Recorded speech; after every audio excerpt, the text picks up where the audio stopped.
Hola, el día de hoy estaremos hablando acerca de la distribución de rapidez molecular de Maxwell. Sé que de pronto me perdí durante un tiempo, sin embargo estuve pasando el curso relacionado con este tema para poder hablarlo de una forma mucho más acertada. Este curso, llamado Físico-Química, es muy necesario para las carreras de ciencias, particularmente la carrera de Química. ¿Por qué razón? Porque con este curso podemos hablar con mayor certeza acerca de la difusión de gases, la presión ejercida de un gas y las reacciones químicas. Bueno, más que con el curso, con el tema de distribución de rapidez molecular de Maxwell. Bueno, pero entonces podemos hacer una breve introducción acerca de quién fue James Clerk Maxwell. Este fue un científico quien desarrolló sus teorías durante el siglo XIX, a mitad del siglo XIX.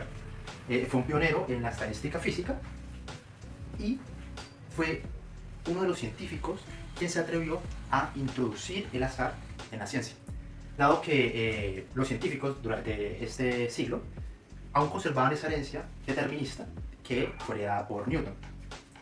Ahora bien, esto fue todo un drama en la ciencia porque solo hasta cuando apareció Einstein, Planck y Bohr y ocurrió la catástrofe ultravioleta fue que la teoría de James Clerk Maxwell fue aceptada.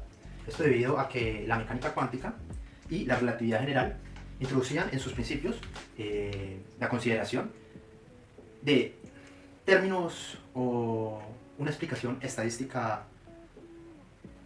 antes que determinista. Bien, entonces para hablar de este tema, inicialmente haremos un pequeño resumen, haremos un desarrollo matemático, posterior al desarrollo matemático haremos una breve simulación y terminaremos con algunas reflexiones finales. Bueno, entonces quédense conectados y ya pasamos al papel. Bien, entonces vamos a hablar un poco acerca de la distribución de velocidades en una dimensión. Para esto vamos a utilizar la expresión de la distribución de velocidad en el eje X, Y y Z, utilizando un prefactor A y este término que modela el comportamiento de la población. En este caso van a ser las partículas, las cuales tienen unas determinadas condiciones. Bien, entonces para eso vamos a utilizar algo que se utiliza en mecánica cuántica, que es la distribución normalizada. Bueno, otra cosa que recordar es que estamos hablando en términos vectoriales, entonces vamos a utilizar una función para esta distribución de velocidades que dependa de X, Y y de Z. Bien, entonces nuestra velocidad va a ir desde menos infinito a infinito. También podemos decir, y esto es algo que se va a mencionar más adelante, que estas funciones, esta distribución conjunta puede descomponerse en el producto de las tres distribuciones independientes, el eje X, Y y Z. Bueno, entonces vamos a hacer el proceso de la normalización. Acá tenemos nuestra función que depende de la velocidad en J, velocidad sub J, entre menos infinito a infinito, nuestro respectivo diferencial, y lo igualamos a 1. Posteriormente reemplazamos y comenzamos a integrar. Algo que mencionar, y es que en este video no vamos a hacer el desarrollo de la forma clásica de la integral de Gauss, porque esto pues toma bastante tiempo. Bien. Entonces, ¿qué vamos a hacer? Vamos a hacer un cambio de variable. El cambio de variable va a ser, vamos a hacer u por gamma sobre 2, multiplicado por b sub j. Luego despejamos nuestro b sub j y ponemos el diferencial tanto a la izquierda como a la derecha. Posteriormente sustituimos esto en la integral y observamos que tiene una forma muy parecida a la integral clásica de Gauss, ¿verdad? Por acá tenemos y por acá la tenemos. Entonces nosotros pues ya sabemos cuál es ese resultado. Posterior a ello, pues esto es constante y simplemente multiplicamos y despejamos nuestro prefactor A. Entonces tenemos nuestra función de distribución de velocidades en las diferentes componentes. Y reemplazando pues tenemos esto, ¿verdad? Entonces ya tenemos nuestro prefactor A. Si observamos, antes teníamos esto y ahora pues tenemos esto de acá. Bien. Entonces, otro tema importante es el teorema de equipartición. Y en este se expresa que en el equilibrio térmico la energía se reparte en partes iguales en sus diferentes formas, sea vibracional, electrónica, rotacional. Y esto incluye la energía cinética promedio de un movimiento de traslación en las diferentes componentes, X, Y o Z. Luego establece que cada equilibrio componente tiene una energía promedio de un medio de kB, o la constante de Boltzmann por la temperatura. De ahí mismo se puede desprender que la energía cinética es igual a lo que mencionamos ahora de un medio de la constante de Boltzmann por T. Dado que estos valores son constantes y digamos que queremos hallar el valor esperado de B sub X, recordemos que el valor esperado de B sub X también es un término que se utiliza en mecánica cuántica, ¿verdad? Bien, entonces con esto vamos a hallar el valor esperado, igualándolo a KT sobre M. Listo. Después de haber hecho esto, después digamos de haber construido ya la función que tenemos anteriormente, en el eje X, ¿verdad? Entre menos infinito e infinito, ponemos nuestro respectivo diferencial, que es b sub x, ¿verdad? Entonces vamos a hacer la derivación bajo el signo integral. ¿Cómo va a funcionar esto? Pues bien, vamos a poner que i, en función de lambda, es igual a este valor de la integral gaussiana, que conocemos de antemano. Posteriormente vamos a derivar esta y respecto a d sub lambda. Si observamos, introducimos este valor de d sobre de la derivada, derivamos dentro de la integral y obtenemos este resultado, ¿verdad? Entonces, pasamos nuestro signo negativo al otro lado de la igualdad, y dado que conocemos que esta integral gaussiana, o sea, esta, es equivalente a esto, pues simplemente derivamos este valor, ¿verdad? Y obtenemos este resultado, después de derivar bajo el signo de integral. Listo, con eso pues ya podemos reemplazar el valor de lambda. Y nuestro valor de lambda es gamma sobre 2. Posteriormente hacemos el respectivo reemplazo. Hacemos... lo reemplazamos acá, ¿listo? Hacemos algunos truquillos algebraicos y obtenemos que nuestro valor esperado, es decir, bueno, nuestro valor esperado no, más que nuestro valor esperado, lo que estamos hallando es gamma, que es este. Es m sobre kb sobre t. Luego entonces, pues vamos a tener que reemplazamos en nuestra función inicial de las componentes en x, y, z, ¿verdad? Reemplazamos nuestro valor de a, ¿verdad? Nuestro prefactor, y nuestro valor de gamma, que ya lo obtuvimos, que fue este, ¿verdad? Después de hacer esos truquillos algebraicos, pues obtenemos que la expresión para la distribución de velocidades en x, y o z es la siguiente, es esta, ¿verdad? Es esta que está acá. Bueno, posterior a ello, podemos construir la distribución de Maxwell de la rapidez molecular. Bien, entonces para construir la distribución de Maxwell de la rapidez molecular, cabe aclarar que no es un vector, sino que se construye a partir de la rapidez, que sería el módulo del vector, es decir, el módulo de las componentes x, y y z. Sin embargo, digamos que en principio esto puede sonar bastante sencillo, pero no lo es. ¿Por qué razón? Porque vamos a aprovecharnos que podemos construir una distribución de probabilidad en términos esféricos. Pero bueno, comencemos. Para eso pues vamos a tener primero que nuestra rapidez pues es la suma de los cuadrados, la raíz de la suma de los cuadrados, ¿verdad? De nuestros diferentes componentes. Entonces vamos a tener que esta expresión, que es el f sub b, f mayúscula, es la distribución de la rapidez de las partículas, pero no en términos vectoriales, sino en términos del módulo de las componentes. Bien, entonces pues vamos a construir esta función en términos de la multiplicación de las funciones independientes en x, en y y en z, y el respectivo diferencial de la rapidez, que va a ser de b en x, de b en y y de b en z, ¿verdad? Bien, entonces nosotros ya tenemos estos valores, es decir, nosotros ya despejamos el valor de, o más que despejar, encontramos el valor de la función de la distribución en las diferentes componentes, ¿verdad? Tanto en x, como en y, como en z. Entonces simplemente agrupamos los términos y obtenemos esta ecuación en términos de bx, de by y de bz. Ahora, dado que nos interesa es la distribución de la rapidez con respecto a estas componentes cartesianas de velocidad, entonces debemos convertir el factor de bx, de by y de bz dado que es un elemento infinitesimal de volumen, pero lo que pasa es que está como una caja, y lo que queremos hacer es convertirlo o aprovecharnos de que tenemos esa simetría esférica. Entonces queremos pasarlo a coordenadas esféricas, ¿verdad? Entonces bien, antes de hacer este proceso, que es un poco engorroso, pues hagamos uso de esta función normalizada, de la cual ya habíamos hablado con anterioridad, acerca de la función densidad de probabilidad. Y recordemos que esta función debe cumplir que entre menos infinito e infinito, esta función de distribución de velocidad debe ser igual a 1. Y que además tiene que ser continua, y mayor o igual que 0. ¿Para qué tiene que ser continua? Para poder hallar luego un valor entre a y b, ¿sí? Es decir, que queramos hallar, por ejemplo, cuál es la probabilidad de que tantas partículas se den en una velocidad entre este valor y este valor, por ejemplo. ¿Verdad? Entonces, pues bien, vamos a hacer el cambio de este volumen infinitesimal a un volumen infinitesimal esférico, ¿verdad? Entonces hacemos los respectivos cambios de coordenadas cartesianas a coordenadas esféricas. Y estos son los cambios. Entonces nuestro valor infinitesimal queda como b cuadrado por seno de teta por el diferencial de la rapidez, el diferencial del ángulo polar, que es teta, y el diferencial del ángulo azimutal, que es phi. ¿Verdad? Sin embargo, nosotros ya dijimos de una, bueno, todas las coordenadas esféricas, pues nuestro elemento infinitesimal va a ser este, ¿no? Va a ser este, pero no es tan sencillo. Para esto hay que hacer una transformación diferencial del volumen haciendo una integral múltiple. Entonces, vamos a resolver el jacobiano. Esta es la expresión del jacobiano, ¿vale? Esta es la expresión del jacobiano. Y vamos a pasar nuestras coordenadas cartesianas a coordenadas esféricas. Entonces vamos a resolver esa matriz, vamos a obtener su determinante. Entonces, ¿qué hacemos? Pues muy simple. Derivamos de forma parcial las componentes respecto a la rapidez, a teta o a phi. Pueden verificar, pueden hacerlo en sus casas también. Finalmente obtenemos esta matriz, ¿verdad? Luego vamos a hacer el cálculo del determinante del jacobiano. Entonces, pues, lo desarrollamos de la misma forma para el cálculo del determinante.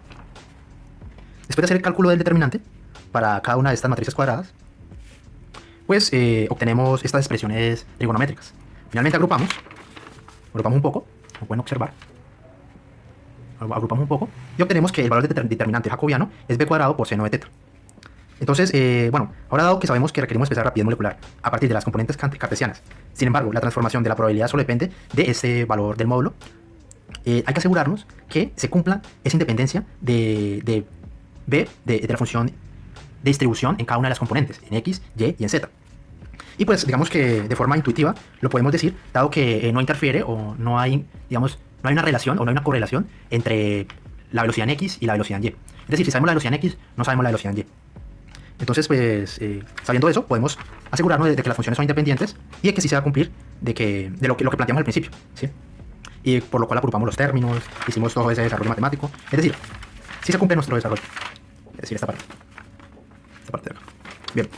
Entonces, tenemos acá un desarrollo para explicar un poco el tema del ángulo polar, ángulo azimutal y del vector de velocidad. Entonces, el ángulo polar, esta definición de los límites en los cuales vamos a integrar, ¿sí? El ángulo polar va a ser entre pi y 0. Y el ángulo phi, o el ángulo azimutal, va a ser, que es este, va a ser entre 0 y 2pi, ¿sí? Esos son los cuadrantes en los cuales, o más que cuadrantes, esos son los ángulos en los cuales vamos a hacer la respectiva integración.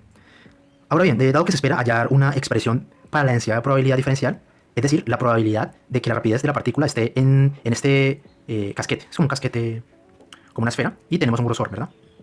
Que se encuentra entre b más db, pues no vamos a integrar el db, ¿sí? Sino que lo vamos a dejar para integrarlo posteriormente, dado que vamos a hallar la probabilidad. Bien. Listo. Entonces, como hallamos antes la distribución de las partículas, en términos de la distribución de velocidad, pues simplemente volvemos a agrupar los términos, ¿verdad? Este desarrollo ya se había hecho. Posteriormente, pues, lo agrupamos, ¿cierto? Tenemos nuestro respectivo diferencial del volumen. Ya sabemos cuál es el valor de este diferencial. Y ojo, esta parte es importante. Dado que b cuadrado es la suma, no es la raíz, sino la suma de las componentes al cuadrado, ¿verdad? Aquí ya estamos haciendo el desarrollo para hallar la distribución de rapidez molecular. Eso ya lo habíamos hecho. Acá simplemente agrupamos de nuevo. Bien, y obtenemos esta expresión, ¿verdad? Aquí el cambio es que el cuadrado, que es la suma de los cuadrados de los diferentes componentes.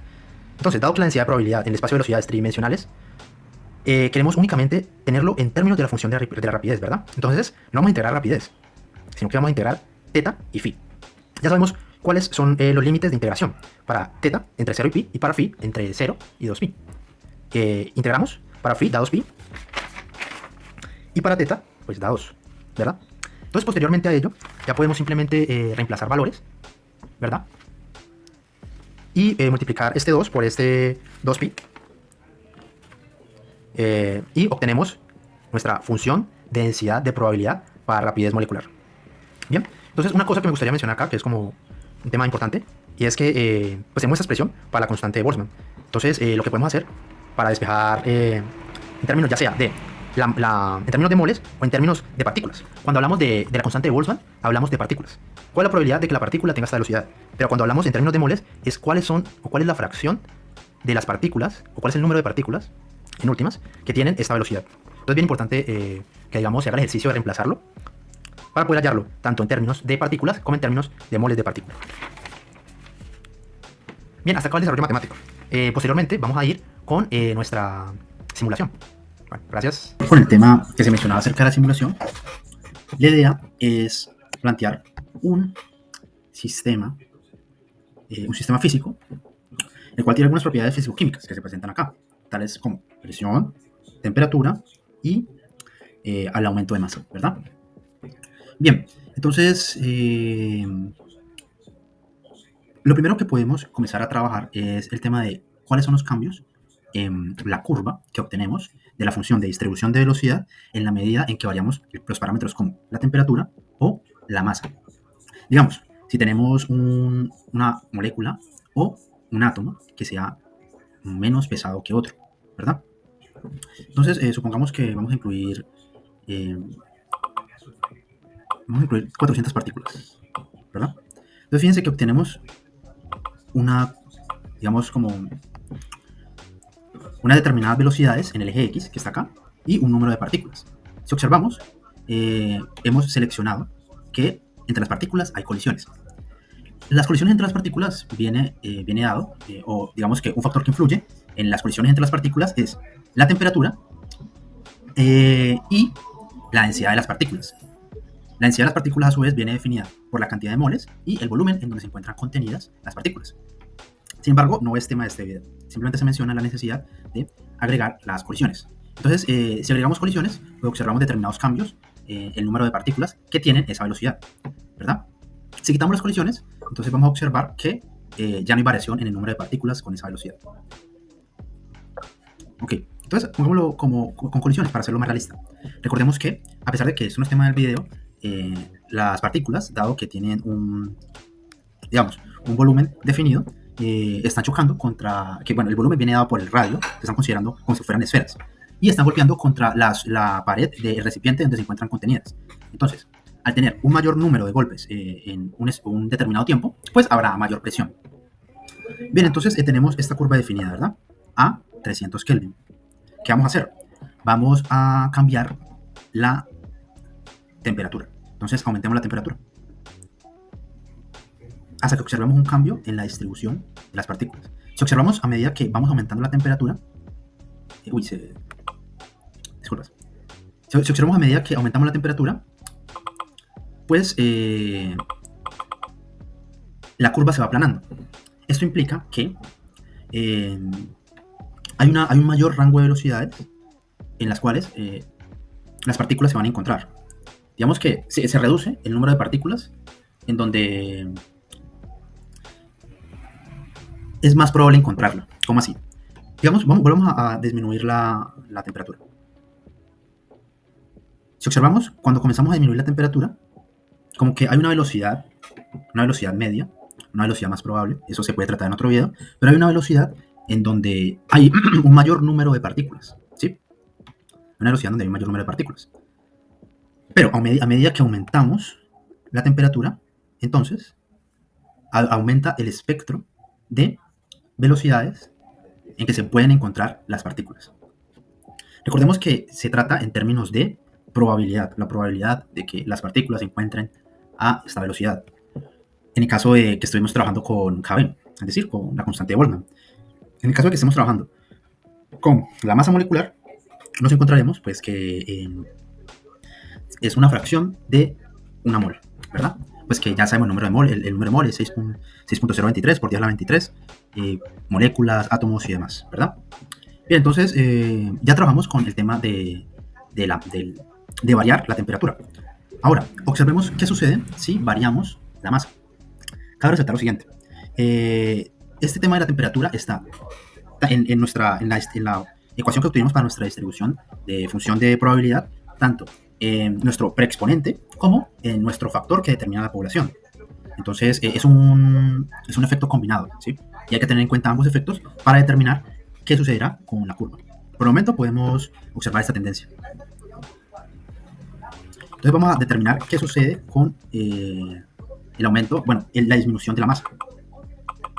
Pongamos 300 masas, pongamos 300 partículas de ligero y pongamos las partículas pesadas para que veamos la diferencia. ¿Listo? Entonces observen lo siguiente. Fíjense que este me presenta dos curvas, una que está más plana que la otra. La curva que está más plana que la otra es la curva de la masa.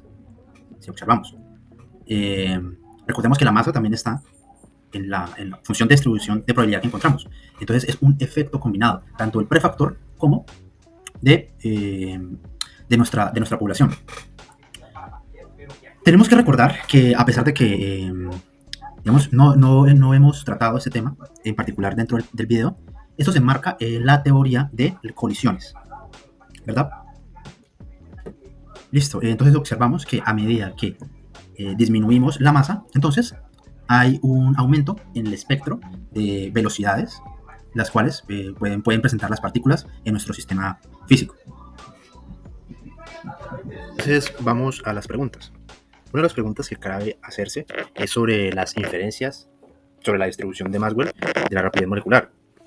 Dado que, observemos este enunciado, por ejemplo, dice, en las siguientes imágenes podrás observar dos ejemplos, o sea, dos gráficas, en donde presuntamente se describe la función de distribución de velocidades para el nitrógeno molecular y otra función de distribución de velocidades para el helio. Ambos casos se encuentran a temperatura constante con un valor de 300 Kelvin. Identifique cuál opción corresponde a la solicitada. Es decir, vamos a ver cuál es la función de distribución para el helio y cuál es la función de distribución para el nitrógeno molecular. Entonces, lo primero que uno debe hacer es no asustarse con la forma que tenemos de nuestra función de distribución molecular. Además, en el momento nos están diciendo, no, tienes que calcular la cantidad de partículas o tienes que calcular la probabilidad. No, lo que nos están pidiendo es, bueno, mire más o menos, pues, cuál es el efecto de la masa, ¿verdad? Aquí nos están diciendo la masa, cuál es el efecto de la masa en la forma de esta función de distribución. Entonces, lo que sucede es que la masa va a estar tanto en el prefactor como en el factor poblacional, ¿cierto? Entonces tenemos que mirar cuál va a ser el efecto en el prefactor y en el factor preexponencial. Esto lo haremos en un video después para hablarlo de forma un poco más matemática, pero en el apartado anterior ya habíamos hecho una simulación en donde variábamos la masa. ¿Y qué sucedía cuando se aumentaba la masa? Pues bien, nuestra gráfica, digamos que se desplazaba hacia la izquierda y se disminuía el rango de nuestro espectro de velocidad. Es decir, había menos moléculas con velocidades diferentes. O en otras palabras, hay más moléculas con una velocidad media bien definida. Por otro lado, en contraste, cuando la masa es menor, pues hay un aplanamiento de la curva y por lo tanto podemos decir que la función de distribución molecular para el nitrógeno es la opción 1 y para el helio es la opción 2. Bien, en este caso ya no trabajamos en cuanto a las masas, sino el efecto de la temperatura. Observemos el enunciado. En la anterior pregunta, el enunciado nos decía que la temperatura era constante. Pues en este no. En este caso, la temperatura está variando. En las siguientes imágenes podrá observar dos ejemplos donde se describe la función de distribución de velocidades para el nitrógeno molecular. Ambos casos se encuentran a temperaturas diferentes. Identifique cuál de las distribuciones de velocidad presentan una menor temperatura. Entonces fíjate que, digamos que en cuanto a la masa, pueda que al principio sea un poco complicado decir, bueno, cuál es la que se aplana o cuál es la que, digamos, se desplaza hacia la izquierda, ¿verdad? Pues bien, aquí no es tan complicado definirlo. ¿Por qué? Porque, bueno, al menos de manera cualitativa. ¿Por qué? Porque al haber una mayor temperatura, pues habrá mayor número de partículas con diferentes velocidades. Eso implica que la opción 2 va a ser la opción con una mayor velocidad, porque hay un determinado aplanamiento. O hay un mayor número de partículas con velocidades diferentes. Entonces nos preguntan cuál presenta una menor temperatura. Pues será la opción 1, ¿verdad? Y la que tiene mayor temperatura será la opción 2. Bien, finalmente podemos hablar acerca de las aplicaciones de la función de distribución de rapidez molecular de Maxwell. Dado que uno de los principales hallazgos es que las partículas en un determinado sistema a una determinada temperatura presentan diferentes velocidades. ¿Y esto en qué nos sirve? Pues ya no solo podemos entender el fenómeno, sino que podemos predecir comportamientos y a su vez podemos controlar esos comportamientos. ¿De qué forma? Pues disminuyendo o aumentando la temperatura, o aumentando la masa, o disminuyendo la masa. Pero bien, ¿qué implicaciones tiene eso o qué funciones tiene eso? En la industria, por ejemplo, se puede utilizar para controlar determinados procesos químicos. Por otro lado, también podemos hacer uso de estos para la vida cotidiana, por ejemplo, en sistemas de refrigeración o frigoríficos. Además, con la función de distribución de rapidez molecular de Maxwell, podemos adentrarnos al mundo de las teorías que expliquen la forma en cómo se llevan a cabo las reacciones. Una de las teorías es la teoría de colisiones. En esta teoría aparece un término importante que es la energía de activación. Y la energía de activación es una determinada energía cinética que describe cuándo va a suceder una reacción. Es decir, a qué velocidad o a qué energía cinética se da esta reacción. A su vez, esta velocidad presenta una determinada probabilidad o una determinada fracción de partículas en una mol. Y bien, ¿qué aplicación tiene esto? Por ejemplo, para la combustión interna de un motor, la cual requiere determinada temperatura o determinado número de partículas para que ocurra.